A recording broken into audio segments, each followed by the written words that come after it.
বর্তমান অবস্থাতে আমরা দেখেছি প্রায় 20টির উপরে আরাবিয়ান কান্ট্রি, যেখানে ওই দেশের আরব্য দেশের যারা নেতা আছে 42টি, সেখানে যারা আরব্য নেতা রয়েছেন কিংবা রাষ্ট্রপ্রধানকে রয়েছেন, তারা কেন এক নয় এবং তারা কেন ফিলিস্তিনের বিষয়ে গরম হচ্ছে না বা সরব হচ্ছে না, এ বিষয়ে আপনার কাছে জানতে চাচ্ছি।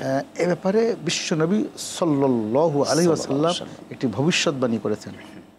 খেলাফত থাকবে 30 বছর। আচ্ছা। সুম্মা তাকুনু বাদাহা মালাকান জাবারিয়ান। আল্লাহ। এই 30 বছর পরে স্বৈরতন্ত্র রাজতন্ত্র চালু হয়ে যাবে, মানে রাজা বাদশাগণ আইয়াস হয়ে যাবে। আচ্ছা। তারা ভোগ বিলাসে মত্ত হয়ে যাবে। আচ্ছা।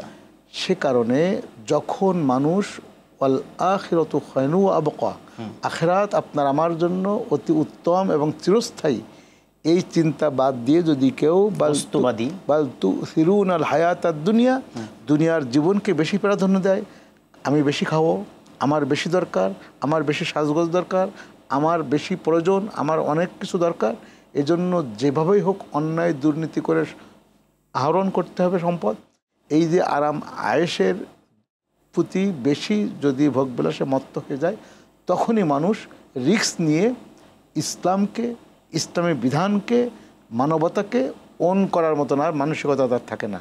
তখন সে ভোগবিলাসিতায় চলে যায়, বস্তুবাদী হয়ে যায়।